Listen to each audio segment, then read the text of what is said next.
C'est bien quand les gens croient en nous, nous encouragent, nous font nous sentir valables. Nous aimons quand nos épouses nous complimentent, quand un ami est là pour nous donner des encouragements, quand un collègue étend ses heures de travail pour nous assister sur un projet. Dieu se sert des gens pour nous aider à aller vers notre destinée. Mais voici la clé. Tu ne peux pas devenir si dépendant des gens que tu tires ta valeur et ton importance de la façon dont ils te traitent. C'est facile de devenir accro aux compliments, addictif aux encouragements, addictif aux applaudissements. Maintenant, tu dépends d'eux pour continuer de te sentir bien dans ta peau, qu'ils soient toujours là pour te valider, faire que tu te sentes approuvé. Tout comme de la drogue, s'ils ne sont pas là pour toi, pour satisfaire toutes tes attentes. Tu te décourages, tu te sens inférieur. Au fil du temps, tu travailles pour essayer de gagner leur approbation. Le problème est que tu essayes d'obtenir des gens ce que seul Dieu peut donner. Ton importance, ta valeur ne viennent pas d'une autre personne. Elles viennent de ton Créateur. Si tu dépends des gens, tu seras déçu. Les gens vont te décevoir.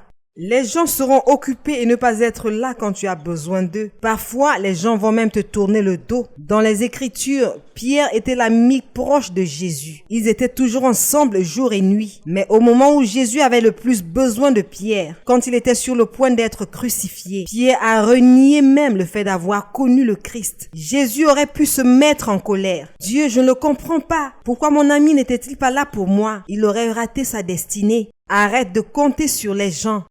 Ce qu'ils font ou ne font pas ne détermine pas ta valeur. Ce qu'ils te donnent ou ne te donnent pas ne peut pas arrêter ton but dans la vie. Dieu a soufflé sa vie en toi. Il t'a couronné de sa faveur. Arrête d'attendre que les gens te valident et commence à te valider toi-même. Les gens peuvent ne pas t'encourager. Tu peux t'encourager toi-même. Les gens peuvent ne pas te faire te sentir spécial. Tu peux te faire toi-même te sentir spécial. Je suis un enfant du Dieu très haut. Je sais que je suis couronné de faveur. Je suis un chef-d'œuvre. Tu auras de meilleures relations si tu commences à te valider toi-même. Si tu es toujours dépendant de quelqu'un d'autre, tu vas devenir nécessiteux, un fardeau, attendant que les autres te valident. Puis-je te dire ceci, tes amis, les membres de ta famille, ils ont assez de problèmes sur leur tête. Ils ont assez de problèmes qu'ils sont en train de traiter pour rentrer chez eux et avoir à travailler sur toi pendant 3 heures. Non seulement cela ne va pas t'aider, mais c'est injuste pour les personnes que Dieu a placées sur ta vie. Ils ne sont pas responsables de ton bonheur. Ils ne sont pas responsables de te garder joyeux. Ne mets pas cette pression supplémentaire sur eux. Apprends à recevoir ta valeur, ton importance personnelle de ton Père céleste. Si tu bases cela sur ce que les gens te donnent, alors s'ils changent d'avis, s'ils arrêtent de le faire, tu vas te sentir dévalorisé. Mais lorsque tu vas vers Dieu pour cela, personne ne peut te l'enlever. Cela ne dépend pas de comment quelqu'un te traite, comment ils te font te sentir, combien de compliments ils te donnent. Cela dépend du fait que tu es l'enfant du Dieu Tout-Puissant. Et tu sais qu'il t'a déjà approuvé. C'est de là que tu tires ta valeur. Oh Joe, mes parents ne m'ont pas bien élevé. Je n'ai pas eu une bonne enfance. Mon époux ne me complimente jamais. Mon patron ne m'avait jamais donné le crédit que je méritais. Je te dis ceci respectueusement. Si tu ne l'as pas obtenu, alors tu n'en avais pas besoin. Ils ne peuvent pas stopper ta destinée. Ce qu'ils disent ou font ne peut pas annuler le plan de Dieu sur ta vie. Débarrasse-toi du négatif. Cette personne qui t'a quitté, il a fait des commentaires blessants. Débarrasse-toi du manque de respect. Ne crois pas au mensonge selon lequel tu n'es pas assez talentueux, pas assez attirant, assez bon. Ils ne déterminent pas ta valeur. Ils ne peuvent pas diminuer ta valeur personnelle. Le seul pouvoir que les gens ont sur toi, c'est le pouvoir que tu leur donnes. Il y avait beaucoup de types de personnes qui se levaient contre Jésus. Les politiciens, les leaders religieux, critiques, essayant de le discréditer, le faire sentir inférieur, pour le pousser à abandonner. Il aurait pu tomber dans leur piège, en se disant « Je ne suis pas si spécial que ça, écoutez ce qu'ils disent, regardez comment ils me traitent. » Mais Jésus avait compris ce principe. Il savait que sa valeur ne venait pas des gens, cela venait de son Père céleste. Il leur a dit dans Jean chapitre 5, « Votre approbation ou désapprobation ne signifie rien pour moi. » Il était en train de dire, « Je n'ai pas besoin de votre approbation pour me sentir bien dans ma peau. Je n'ai pas besoin de votre encouragement, votre soutien pour continuer d'aller de l'avant. » Paul l'a dit comme suit dans Philippiens, « Je suis autosuffisant dans la suffisance de Christ. » Ce n'est pas de notre propre force, mais quand nous savons que le Créateur de l'univers vit en nous, qu'il nous a équipés, nous a fortifiés et qu'il nous soutient, alors nous pouvons redresser nos épaules, garder la tête haute, sachant que si Dieu nous a validés, nous n'avons pas besoin de la validation des autres. C'est bien lorsque les gens nous encouragent, lorsqu'ils nous acclament. Ce que je dis, c'est de ne pas devenir dépendant de cela. Si quelqu'un n'est pas en train de te donner ce que tu attends, elle ne te valide pas. C'est OK. Tu peux te valider toi-même. Tu peux t'approuver toi-même. Tu es autosuffisant dans la suffisance de Christ. Tu peux te sentir bien dans ta peau, sachant que Dieu t'a sélectionné. Il t'a créé à son image et a placé la semence de la grandeur au-dedans de toi. Qu'est-ce que je suis en train de dire? Tu n'as pas besoin des acclamations de quelqu'un d'autre. Tu n'as pas besoin des applaudissements des gens. Tu as les applaudissements de celui qui compte le plus. Dieu qui déclare les paroles à l'existence. Je préfère ces applaudissements aux applaudissements des gens. Oh, si seulement j'arrivais à convaincre cette personne à m'aimer. Elle connaît beaucoup de gens. Peut-être que certaines portes pourraient s'ouvrir. Les Écritures disent que la promotion ne vient pas des gens, elle vient du Seigneur. Dieu sait où se trouvent toutes les opportunités. Il peut faire en sorte que les choses se réalisent pour toi sans que tu n'aies à convaincre qui que ce soit à t'aimer. Tu n'as pas besoin de danser au rythme des gens, essayant de gagner leur faveur. S'ils ne veulent pas de ton amitié, ce n'est pas toi qui perds, ce sont eux qui perdent. Fais-toi une faveur et continue d'avancer. Ils ne font pas partie de ta destinée. Dieu a des connexions divines. Les personnes qu'il a déjà alignées, elles sont déjà dans ton avenir. Parfois, la raison pour laquelle les gens ne nous donnent pas ce dont nous avons besoin, c'est parce qu'ils ne l'ont pas. Personne ne le leur a donné. Ils n'ont pas vu cela pendant qu'ils grandissaient. S'ils n'ont pas grandi en donnant de l'affection, là où les gens expriment leurs sentiments, bien se traiter mutuellement. Le problème est qu'ils n'ont pas toutes ces choses à donner. Si tu essayes de l'obtenir d'eux, tu seras frustré. Pourquoi ne pas les laisser tranquilles et aller vers Dieu pour obtenir ce qu'ils ne peuvent pas te donner? Si tu apprends ce principe, ne pas dépendre des gens, mais plutôt te tourner vers lui pour tes encouragements, pour ton approbation, alors tu ne vas pas vivre dans la dépression parce que quelqu'un n'est pas en train de te donner ce que tu attends. Si personne n'est en train de te faire des compliments, tu peux le faire toi-même. Lève-toi le matin, tiens-toi devant le miroir. Bonjour à toi, ô bel homme. Dieu dit que tu es un chef-d'œuvre. Dis ce que Dieu dit à ton sujet. Je suis fort, je suis en santé, je suis hautement favorisé. Tu dois te bâtir toi-même, t'encourager toi-même, te faire des compliments. Tu ne peux pas dépendre de ton époux, de tes parents, de ton coach, de tes enseignants, de ton pasteur. Ils peuvent avoir de bonnes intentions. Tu peux être sûr de leur amour pour toi. Mais personne ne peut satisfaire tous tes besoins. Seul Dieu le peut. Si tu ne portes ton regard que sur les gens, éventuellement tu vas devenir vindicatif, amer, rancunier vis-à-vis d'eux. La relation va tourner au vinaigre. La vérité est que ce n'est pas leur faute. Peut-être qu'ils ont des difficultés, peut-être qu'ils font bien dans un certain domaine. Mais si tu ne dépends pas des gens, mais bien au contraire, tu vas vers Dieu, alors tu ne seras pas dépendant de ce que quelqu'un fait. S'ils ne te donnent pas ce dont tu as besoin et que c'est le seul moyen de l'avoir, ils vont contrôler ta destinée. Dieu n'a pas conçu le plan de ta vie en disant « Ok, tout cela va dépendre de ce que les autres vont faire. » S'il t'encourage, s'il te traite bien, s'il ne t'abandonne jamais. Mais Dieu a placé tout ce dont tu as besoin sous ton pouvoir. Au lieu que nous vivions comme des nécessiteux. Oh non, pourquoi les gens ne me font-ils pas de compliments? La bonne attitude est celle-ci. Personne ne me doit rien. Je n'ai pas besoin de recevoir du crédit des gens, leur soutien, leurs compliments. Je suis autosuffisant. Je sais où aller pour tout ce dont j'ai besoin. Mon père avait grandi étant très pauvre dans une plantation pendant la Grande Dépression.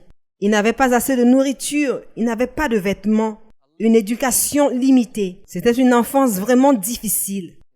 À l'âge de 17 ans, mon père a donné sa vie à Christ. Il a quitté la plantation et est sorti pour faire le ministère. Des années plus tard, quand il était dans la quarantaine, Il avait déjà réussi dans le ministère.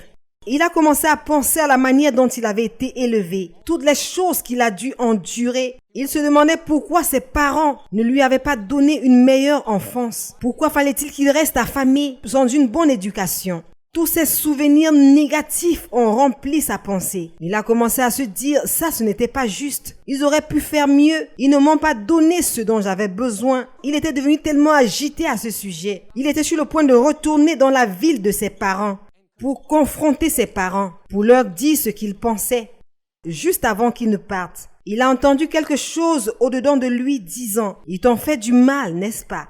Il a dit oui, certainement ils l'ont fait. Cette voix a dit ce n'était pas juste, n'est-ce pas? Ils ne t'ont pas donné ce dont tu avais besoin. Il a répondu non, ce n'était pas juste. Tu ne peux pas laisser comme ça. Non, je ne vais pas laisser comme ça. Et alors la voix dit, à ton avis, qu'aurais-tu fait si tu étais à leur place?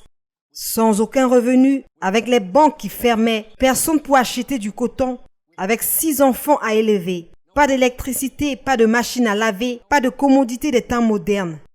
Cette conversation avait changé la perspective de mon père. Il s'est rendu compte que ses parents avaient fait le mieux qu'ils pouvaient avec ce qu'ils avaient. Ils ne pouvaient pas lui donner ce qu'ils n'avaient pas.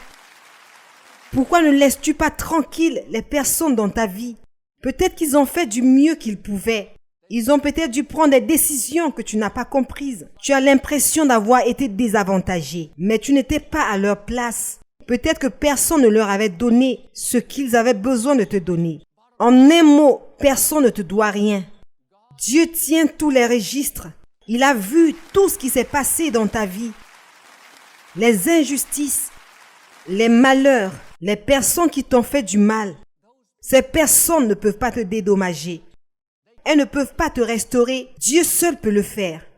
Il a dit qu'il va te donner une belle parure au lieu de la cendre. Il va te rembourser au double pour les choses injustes qui se sont produites. Arrête de compter sur les gens pour te faire plaisir. Arrête de pousser les gens à venir s'excuser, admettre qu'ils avaient tort, te donner ce qu'ils n'ont pas. Si tu vas vers Dieu, il va rendre les choses meilleures. Il va faire en sorte que le reste de ta vie soit plus enrichissant, plus épanoui qu'elle aurait été si ces choses ne s'étaient pas produites. Voici ce que mon père a fait. Il a laissé tomber. Il s'est rendu compte que ses parents ne pouvaient pas lui donner ce qu'il n'avait pas. Et mon papa a continué à vivre une vie prospère et dans le succès. Lorsque tu laisses les gens tranquilles, tu arrêtes de les pousser à performer parfaitement pour t'aider à fixer ta vie. Non seulement leur vie sera meilleure, mais ta relation avec eux va s'améliorer. Peu importe à quel point une personne est bonne, elle ne peut pas te donner tout ce dont tu as besoin.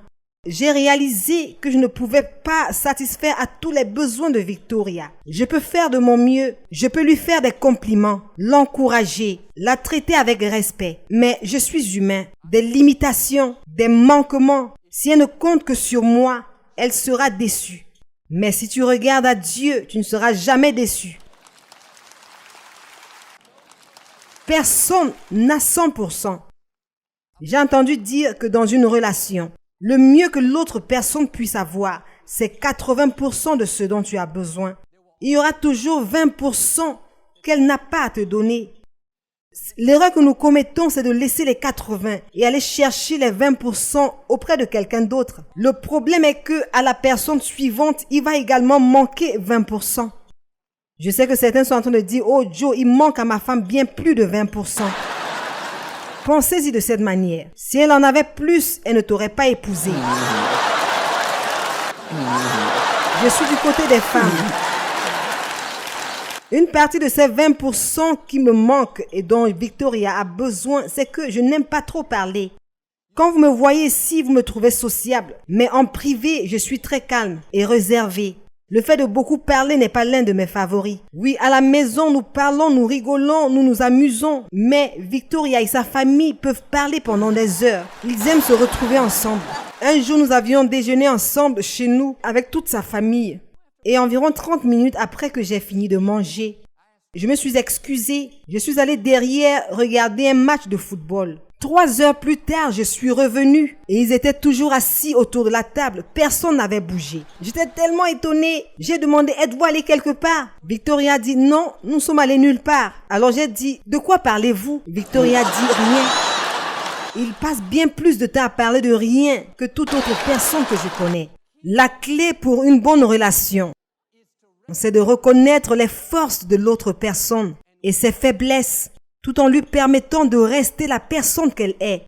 N'essaye pas de la forcer dans ton moule. Mon appréciation pour Victoria, c'est qu'elle ne dit pas « Oh Joe, il faut que tu viennes t'asseoir, nous tenir compagnie pendant 3h30. » Je serais contrariée. Elle reconnaît que cela fait partie des 20% que je n'ai pas. Je remercie Dieu chaque jour de ne pas les avoir. Victoria ne cherche pas à me forcer à rester dans son moule. Et le plus important, c'est qu'elle ne cherche pas à obtenir quelque chose de moi, sachant que je ne l'ai pas. Si tu dépends d'une autre personne pour satisfaire tous tes besoins, pour qu'elle devienne tout dans ta vie, tu vas être déçu. Il va falloir que tu le laisses tranquille. Parfois, Dieu va nous faire passer par des saisons où nous n'allons pas avoir ce que nous attendons des gens. Intentionnellement, il va faire en sorte qu'il refuse de nous aider afin que nous n'ayons pas l'habitude de dépendre des autres, mais d'obtenir nos encouragements. L'importance de lui. Quand je venais de commencer le ministère en 1999, j'étais tellement insécure, vraiment pas sûre de moi-même. Mon père avait succombé à l'attaque cardiaque. Il est retourné auprès du Seigneur. J'ai pris sa place comme pasteur de l'église. Je me souciais tellement de ce que les gens pensaient. Est-ce que je le faisais assez bien? Allait-il m'accepter? Après les cultes, quand je parlais avec des visiteurs et différentes personnes, je dépendais des compliments des gens. Joe, c'était très bien aujourd'hui. Ça m'a vraiment fait du bien. Ces commentaires étaient comme de l'eau pour une âme assoiffée. J'obtenais mon approbation, ma validation des personnes. Oui, Dieu s'en sert pour nous faire avancer. Mais à un moment donné, de la même manière qu'une maman sèvre son enfant afin que l'enfant puisse grandir, Dieu va devoir te sévrer aussi des compliments des gens, des applaudissements des gens. Cela veut-il dire que ça ne va jamais arriver? Cela veut dire que tu vas arriver à un niveau où tu ne vas plus dépendre des applaudissements de quelqu'un d'autre pour te sentir bien dans ta peau. Tu ne vas plus dépendre de leurs compliments, du fait qu'ils t'encouragent. Ça fait du bien de l'entendre, mais tu vas développer une certaine autosuffisance. Tu ne dépends plus des gens pour leur approbation. Tu vas vers Dieu pour ton approbation. La première année où j'ai commencé à rendre ministère à Lakewood, chaque fois que je me levais pour parler, les gens m'acclamaient. Ils étaient très encourageants, très loyaux, très solidaires. Chaque fois que je quittais l'estrade, Victoria disait « Oh Joe, c'était merveilleux aujourd'hui. Tu as si bien parlé. Cela a beau être le pire message au monde. Je pouvais toujours compter sur elle pour me dire que c'était bien. Et je sais que parfois elle mentait, mais j'en avais besoin à l'époque. » Un jour, j'avais juste terminé mon message. Environ une année dans le ministère. J'ai quitté l'estrade et Victoria n'a pas dit un seul mot. Je me suis tenue là et j'ai attendu et attendu. Je lui ai donné assez d'opportunités, mais rien. Je pensais qu'elle était juste préoccupée, pensant à quelque chose d'autre. Je suis sortie voir les visiteurs et j'ai eu à parler avec d'autres personnes. Même pas une personne ne m'a fait de compliments sur mon sermon. Généralement, les gens ont toujours quelque chose à dire juste pour être polis. Je pensais qu'ils étaient en train de jouer avec moi. Je suis partie de là tellement découragée. Arrivé à la maison, mon petit chien peut entendre notre voiture venir. Il est toujours là pour m'accueillir, tellement joyeux de me voir. Cette fois-ci, quand j'ai ouvert la porte, mon chien n'était même pas là. Je suis allée voir. Il était dans son lit. Il a à peine ouvert les yeux pour me regarder. Oh, c'est juste toi. Il a refermé les yeux. Il est retourné dans le sommeil. Dieu va même se servir de ton chien pour travailler sur toi. En regardant en arrière maintenant, je me rends compte que Dieu était en train de m'apprendre à ne pas dépendre de ce que les gens pensent, d'attendre leurs applaudissements, leur approbation. Si je ne l'avais pas appris à l'époque, je ne me tiendrais pas ici aujourd'hui. Parce que plus haut Dieu t'amène, plus il y a de désapprobation, d'opposition, de critique. Si tu bases ta valeur et ton importance sur la façon dont les gens te traitent, combien ils t'acclament, et tu essaies de garder leur approbation, tu ne deviendras jamais ce que Dieu t'a appelé à être. Dans ces temps de début, lorsque j'entendais une seule parole négative, cela ruinait tout mon dimanche. Je rentrais à la maison découragée, pensant que je n'avais pas assez bien fait. Mais maintenant que j'ai été sévrée de cette dépendance, quand j'entends quelque chose de négatif, cela ne m'inquiète pas. Je me rends compte qu'aussi longtemps que je fais de mon mieux, en honorant Dieu, je n'ai pas besoin de l'approbation des gens. J'ai l'approbation du Dieu Tout-Puissant. Écoute ceci. Tu ne seras jamais en même de rendre tout le monde heureux. Arrête d'essayer de plaire aux gens. Lorsque tu seras à la fin de ta vie, Tu ne te tiendras pas devant les gens pour rendre compte. Tu te tiendras devant Dieu. Et il ne va pas dire, est-ce que tu as gardé tout le monde heureux? Est-ce que tu as fait plaisir à toute ta famille? Avais-tu le soutien de tous tes collègues? Il va demander, est-ce que tu as accompli mon dessein pour ta vie? As-tu couru ta course? As-tu fini ta mission? Peut-être que tout comme moi, tu n'obtiens plus des gens ce que tu avais l'habitude d'avoir. Les compliments, le soutien, les encouragements. Au lieu d'être frustré, il faut avoir une nouvelle perspective. Dieu est en train de te faire grandir. Il est en train de te préparer pour le niveau suivant de ta destinée. Moins tu vas dépendre des gens, plus forts tes muscles spirituels vont devenir et plus haut tu vas monter. Dans Juges chapitre 7, les Médianites ont joint leurs forces à deux autres armées. Ils ont traversé le fleuve Jourdain. Ils étaient sur le point d'attaquer les Israélites. Gédéon a lancé un appel à tous ses hommes. 32 000 hommes se sont présentés, prêts à combattre. Gédéon se sentait bien. Il avait une grande armée pour protéger le peuple d'Israël. Ils ont marché vers ses ennemis. Mais Dieu lui a dit au verset 2, Gédéon, tu as trop de gens avec toi.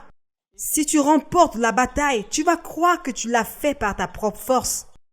Dieu lui a donné l'instruction de demander à toute personne qui avait peur et qui voulait partir de rentrer à la maison.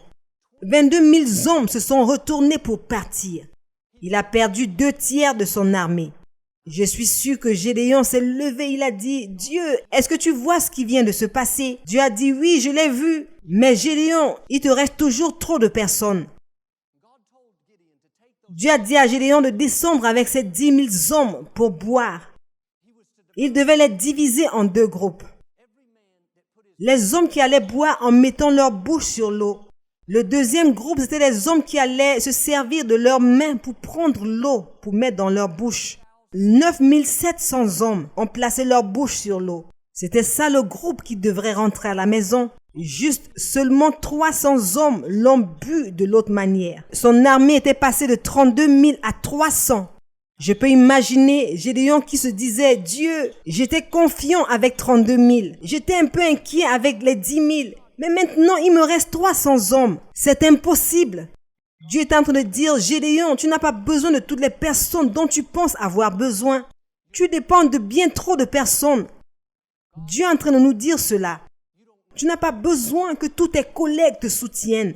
Tu n'as pas besoin que tous tes amis et membres de ta famille t'applaudissent. Voici la clé. Moins tu dépends des gens, plus grande l'onction sur ta vie. Quand tu ne dépends pas de quelqu'un d'autre, espérant qu'elle t'aide, pensant qu'elle est le sauveur, alors Dieu va relâcher sa faveur sur ta vie de façon grandiose. Gédéon est parti avec ses 300 hommes, 1% de ceux avec qui il avait commencé. Dieu les a surnaturellement aidés à vaincre ces armées qui étaient plus grandes en nombre et bien plus équipées. De la même manière, Dieu va t'accorder la victoire pendant que toutes les chances sont contre toi. Tu sais que tu pouvais accomplir ton but si tu avais le soutien, les connexions. Tu pouvais vaincre ces obstacles si tu avais les joueurs les plus forts. Dieu est en train de dire, ne t'inquiète pas pour cela. Tu n'as pas besoin d'avoir toutes ces personnes. Dieu et toi, vous formez la majorité. Les forces qui sont de ton côté sont plus grandes que les forces qui sont contre toi. Alors arrête de dire, si seulement ils pouvaient me former, si seulement ils pouvaient me soutenir. Si tu arrêtes de dépendre des gens, l'onction va augmenter sur ta propre vie. Tu vas accomplir plus avec moins d'aide, moins de personnes à cause de la faveur de Dieu sur ta vie. Es-tu frustré parce que tu penses que tu n'as pas assez de soutien? Est cette nouvelle perspective, la plus grande force de l'univers, est en train de souffler dans ta direction maintenant. Es-tu découragé parce que les gens ne te donnent plus ce qu'ils avaient l'habitude de te donner? C'est parce que Dieu est en train de te faire grandir. Arrête d'obtenir des gens ce que Dieu seul peut donner. Va vers lui pour ta valeur, ton estime de soi, ton encouragement. Si tu commences à passer ces tests, ne pas dépendre des gens. Non seulement tu vas vivre dans plus d'assurance, plus de sécurité, mais je crois et déclare, tout comme Gédéon, tu vas vaincre les obstacles qui paraissent insurmontables, accomplir les rêves qui paraissent impossibles et atteindre la plénitude de ta destinée. Au nom de Jésus, si tu l'as reçu, peux-tu dire Amen aujourd'hui?